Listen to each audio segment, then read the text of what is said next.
Muy buenos con todos. Les saluda el licenciado Juan Tizastete.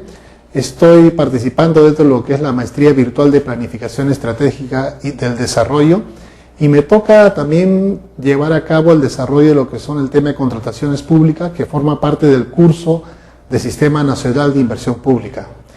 En este curso nosotros vamos a estar hablando un tema muy importante de introducción y de inducción lógicamente al tema logístico, ya que el tema logístico forma parte de los sistemas administrativos dentro de una gestión pública. Lo llamamos la administración pública y el sistema de presupuesto. En esta acápite de la administración pública y el sistema de presupuesto, nosotros vamos a estar desarrollando un marco general de la administración, viendo lógicamente lo que significa temas relacionados a la administración pública, pero con una base dentro de lo que es el desarrollo de la ciencia administrativa. Asimismo, vamos a estar viendo la relación entre la administración pública y las contrataciones, seguido también del tema de presupuesto, que está muy íntimamente ligado a los planes de adquisiciones de todas las entidades públicas. Asimismo, también vamos a ver el relacionamiento que tiene el presupuesto público con relación a las contrataciones.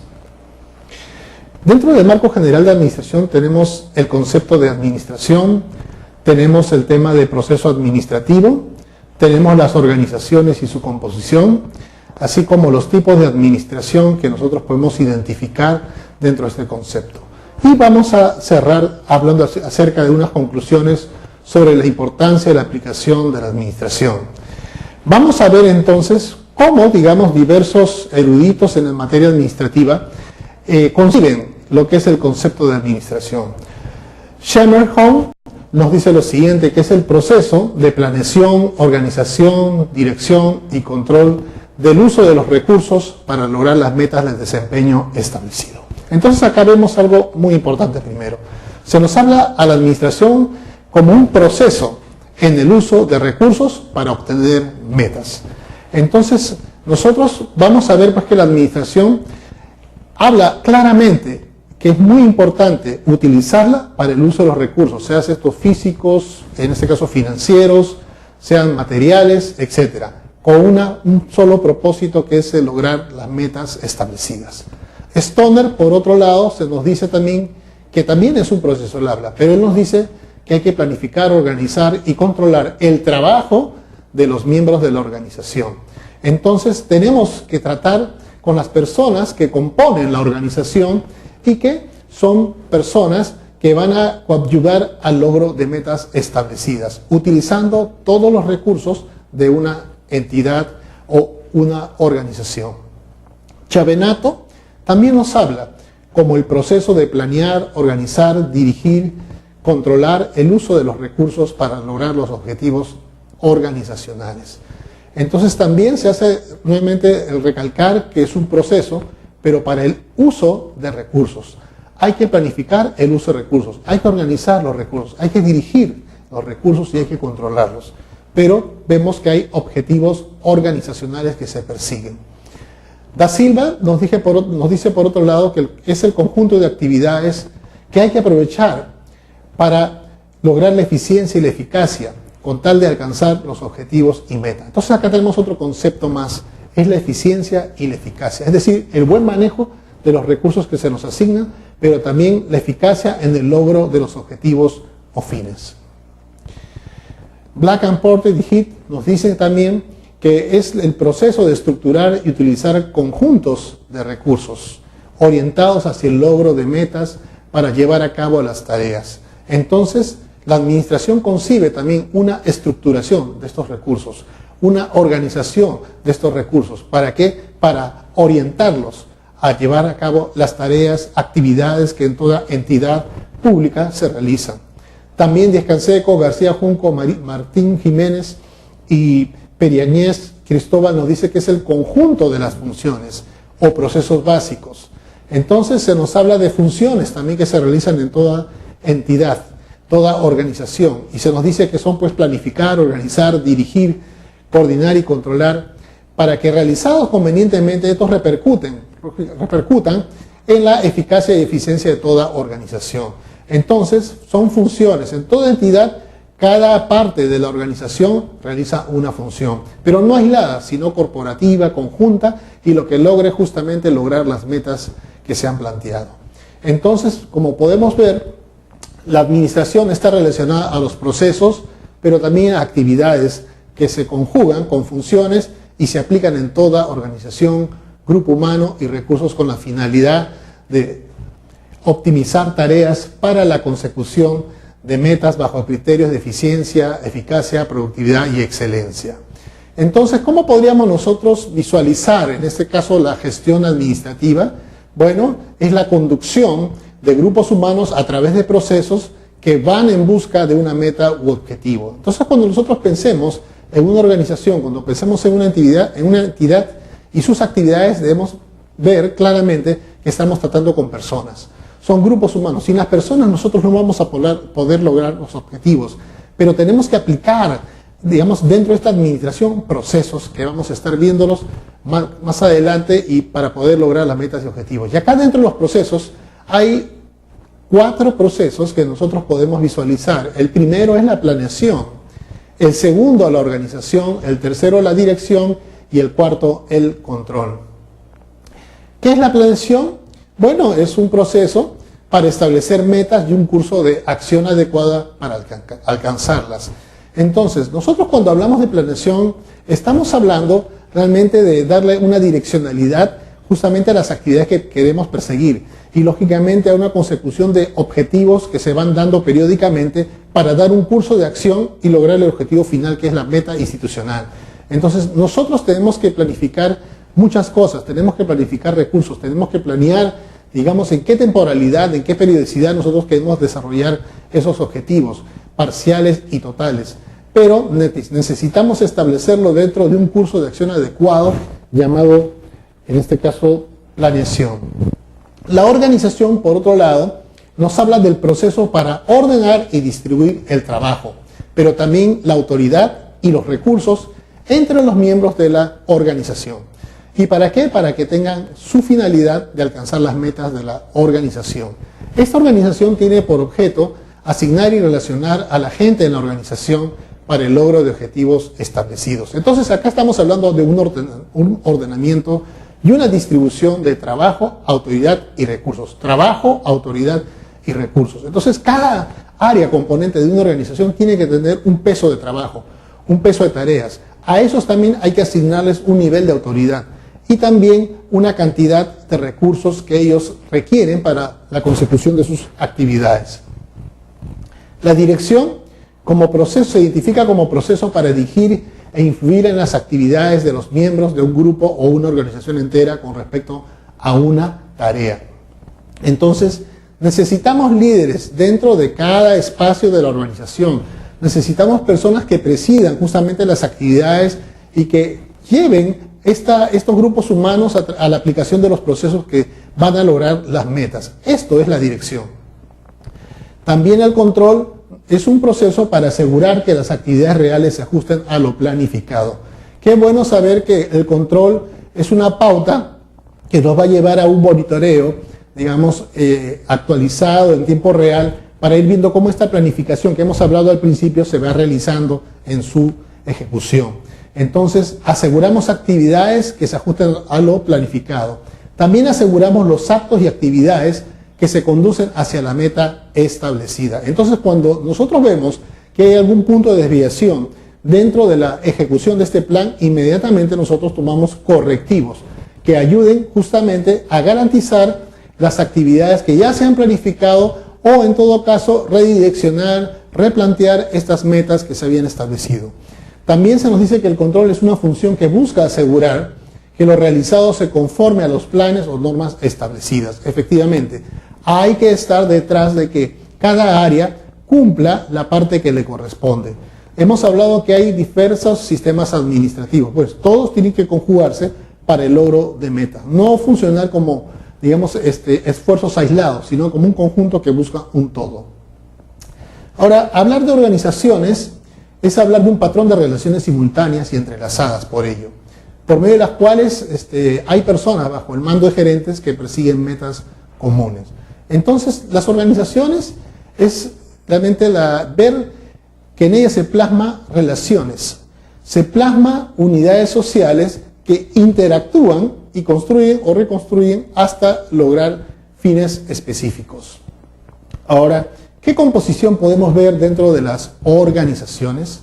Podemos ver el sistema gerencial, podemos ver también los objetivos y resultados, la estructura formal interna, podemos ver recursos, estructura externa o interacción en el ambiente.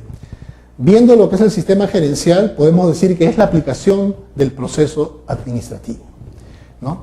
Entonces, en la producción eficaz de las producciones, comprende funciones básicas de los gerentes, consiste en la aplicación de conceptos, criterios y técnicas. Entonces, el sistema gerencial nos va a ayudar a aplicar estos procesos de planeación, de organización, de dirección y de control justamente para poder nosotros lograr digamos las demandas que nos da, en este caso, la entidad, la demanda que nos da los aspectos cambiantes dentro de un ambiente, de una organización.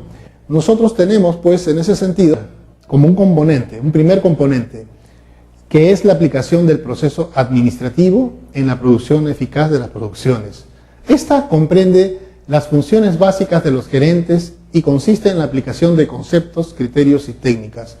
Entonces, lo que estamos viendo es que el sistema gerencial ayuda a aplicar todos los procesos que estamos viendo de planeación, organización, dirección y control, pero también aplica conceptos, criterios y técnicas de las mismas. ¿Para qué? Para que justamente podamos identificar las demandas cambiantes del ambiente y dirigir a todo el liderazgo de nuestros talentos humanos que tenemos dentro de una organización. Ahora, tenemos un componente 2, que es objetivos y resultados. Y estos son los fines, los resultados son las realizaciones de esos objetivos deseados. Entonces, deseamos algo, lo plasmamos lógicamente en nuestro plan y establecemos claramente qué es lo que estamos persiguiendo, cuáles son las metas cuantitativas y en cualitativas que nosotros perseguimos. En ese sentido, las organizaciones presentan pues un carácter teleológico, es decir, que están dirigidos a un fin.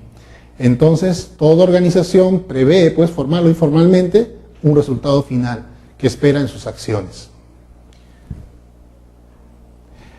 Como componente 3, tenemos la estructura formal interna. Y esta comprende lo siguiente: una estructura jerárquica de relaciones de autoridad y trabajo entre las personas que integran la organización. Una división, una especialización, una estandarización. En ese sentido, toda organización debe tener una estructura. Asimismo, los recursos, como componente 4, tenemos los siguientes. Tenemos recursos humanos, financieros, al principio, que nos van a decir que las personas proporcionan mano de obra, fuerza de trabajo, intelectual y física, capital humano, que toda organización requiere. Los componentes de recursos financieros nos va a constituir la capacidad de inversión total de una organización. Y aquí vamos a ver a los activos, a los bienes y derechos negociables, capacidad de endeudamiento, el análisis del comportamiento financiero. También tenemos como otros componentes los físicos y tecnológicos o de capacidad tecnológica. Los físicos siendo los factores o medios materiales que utilizan las organizaciones para la producción, como las máquinas, herramientas, materiales, vehículos, inmuebles, etc. También en cuanto a lo que es capacidad tecnológica, es como conjunto de instrumentos y métodos que crea, adapta y aplica cada organización en sus procesos de producción. También dentro del componente 4 tenemos las ideas, conocimiento e información. Y esto implica que los recursos que originan el intelecto del hombre y el avance científico y tecnológico clave para el desarrollo y evolución de las organizaciones. También el nombre, prestigio, símbolos y marcas. El nombre, la imagen o el prestigio, los símbolos son la cara visible de la organización en el medio ambiente en el que se insertan. Entonces, por ejemplo, dentro de lo que es el campo público, podemos ver instituciones como el Seguro Social de Salud, pero identificado como de salud.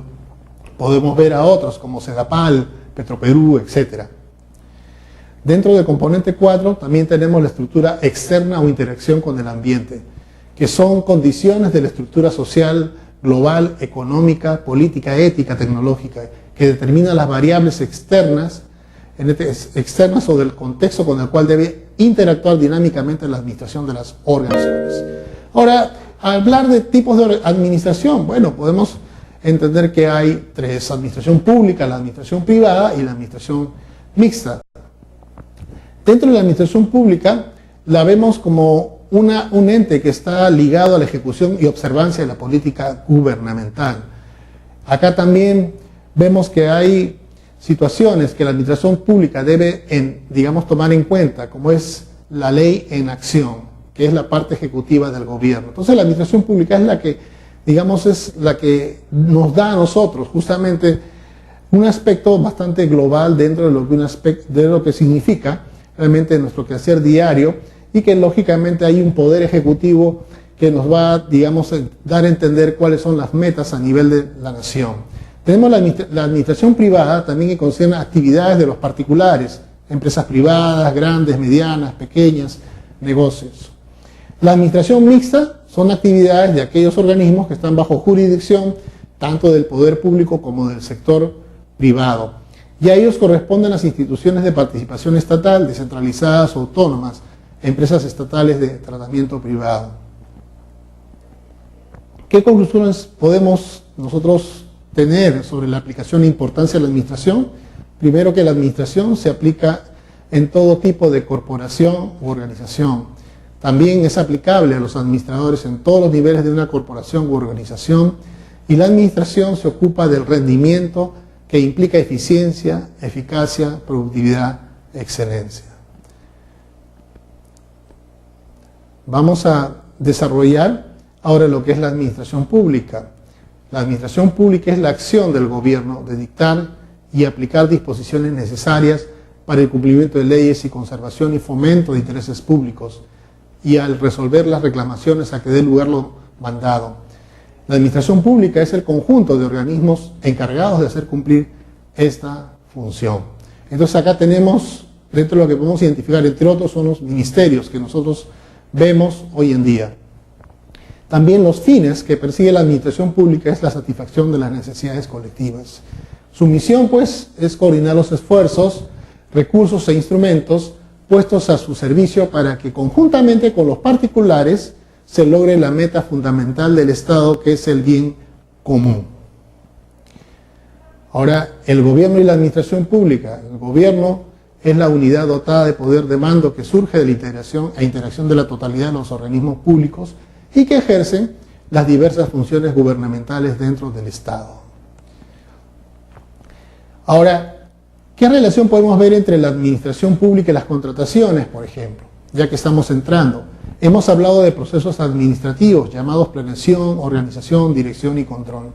Por ejemplo, si nosotros hablamos de un proceso de compra, para planificar debemos formular un plan anual de contrataciones.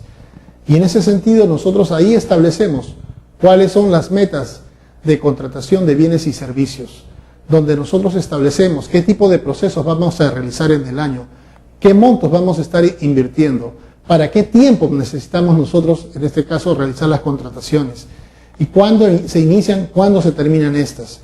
También en el tema de organización podemos hablar que todo órgano logístico, de acuerdo a su dimensionalidad, requiere de una distribución de funciones y tareas logísticas. Por ejemplo, nosotros podemos ver que puede haber un área netamente de que es adquisiciones. Podemos ver otra área que se encargue solamente de lo que son servicios. Otra área que se encargue solamente del control de los proveedores que ya tienen un contrato con la entidad pública. Entonces vemos que en ese sentido hay una distribución de funciones.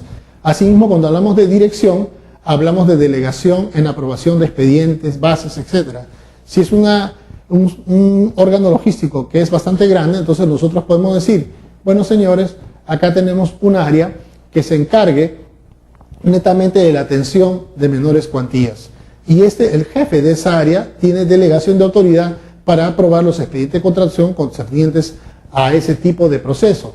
Asimismo, podremos decir, bueno señores, acá el gerente central de logística es el encargado de aprobar las adjudicaciones directas públicas, por su monto, que son mucho más altos. Entonces, y luego podemos decir, bueno, el jefe de administración se puede encargar de concursos públicos, o también el titular de pliego dirá, bueno señores, yo en este caso me voy a encargar de las licitaciones. Entonces, en ese sentido, el proceso de compra puede estar, digamos, viendo esta delegación de aprobación de expedientes o bases, etc. Finalmente, podemos decir que el control, en el tema de contrataciones, podemos identificar el monitoreo y evaluación del plan anual de contrataciones, ¿sí? Porque tenemos que saber cómo ese plan se va realizando en el transcurrir del año. Y podemos decir que al mes de junio, ¿cuánto hemos avanzado? ¿Hemos hablado 50% según nuestra expectativa o solamente estamos al 30%? Finalmente, al final de año tenemos que hacer un informe que nos indique cuáles han sido los pormenores de la ejecución de ese plan. Y en ese sentido, debe existir pues una labor, una actividad de monitoreo y evaluación del plan anual de contrataciones. Hablar ahora del sistema de presupuesto es hablar de la herramienta principal que tiene el gobierno para obtener buenos resultados, de sus intervenciones en términos de calidad, costo, eficiencia, efectividad, equidad y oportunidad. El sistema presupuestario en ese sentido está normado por la Constitución, donde se señala que su aprobación y sus modificaciones están sujetas a ley. Ahora hay un marco normativo bastante amplio y en ese sentido podemos identificar lo siguiente: la Ley de Gestión Presupuestaria del Estado, podemos ver la Ley de Presupuesto del Sector Público, la Ley de Equilibrio Financiero, la de Endeudamiento del Sector Público, la Ley de Prudencia y Transparencia Fiscal y la Ley de Acceso Ciudadano a Información sobre Finanzas Públicas. Pero el marco normativo del proceso presupuestario podemos identificar la Directiva para la Programación y Formulación de los Sectores de Presupuestos Institucionales del Sector Público, también la Directiva para Aprobación, Ejecución y Control del Proceso Presupuestario, para la formulación de los planes estratégicos sectoriales multianuales y los planes estratégicos institucionales. En ese sentido, se ha normado de manera muy precisa todos estos acápites. También podríamos hablar de la Directiva para la Evaluación Presupuestaria Institucional del Sector Público, la Ley del Sistema Nacional de Inversión Pública. Ahora, ¿qué etapas tenemos del proceso presupuestario? Tenemos programación y formulación, la segunda, aprobación y ejecución, la tercera, control y evaluación. Ahora, la programación y formulación, cada entidad pública, en ese sentido, como pliego presupuestario, recibe una asignación en el presupuesto anual. Ahora, esta programación primero se prepara y se formula para ser presentada ante la Dirección Nacional de Presupuesto Público, quienes tienen que evaluar y determinar si esa formulación está debidamente es adecuada a los intereses generales, en este caso del presupuesto público, ¿no? La aprobación y ejecución, todo presupuesto se encuentra sujeto a reglas establecidas para aprobación y ejecución. El presupuesto institucional de apertura, de ahí viene el presupuesto modificado y el presupuesto ejecutado. Control y evaluación. Acá tenemos a tres entes importantes en el país. La Dirección Nacional de Presupuesto Público, que es la que recibe, digamos, y filtra todos los presupuestos que nosotros conocemos de todas las instituciones públicas y aprueba y monitorea durante el año su ejecución, así como la Contraloría General de República también, que nos hacen una control y evaluación a través de en este caso las sociedades de auditoría externas o a través de comisiones especiales de la Contraloría General que se encargan de esta tarea, asimismo el Congreso con sus comisiones ad hoc. El sistema de presupuesto y contrataciones también está ligado a algo importante. ¿Por qué? Porque la ley de presupuesto regula los topes que se deben considerar en los procesos de compra. Quiere decir que la ley de presupuesto determina, en este caso, los montos mínimos y máximos por cada tipo de proceso de selección. Se nos habla en la ley de presupuesto lo concerniente a la licitación pública, se nos habla acerca de concursos públicos, se nos habla acerca de adjudicaciones directas. En cambio, la ley de contrataciones va de manera más específica y lo desagrega de otra forma. También se señala lo que se puede y no se puede comprar o contratar. En ese sentido, por eso, viendo aquí, digamos, cómo está distribuido, la licitación pública, por ejemplo, para obras tiene que ser mayor de 1.800.000, o bienes 400.000, mayor a 400.000. En el caso de concursos públicos, vemos acá que para servicios tiene que ser catalogado siempre y cuando cumpla un monto mayor a los 400.000, o adjudicaciones directas que están de más de 400.000 hasta más de 1.800.000 dentro de la gama que tenemos en obras, bienes y servicios. Ok.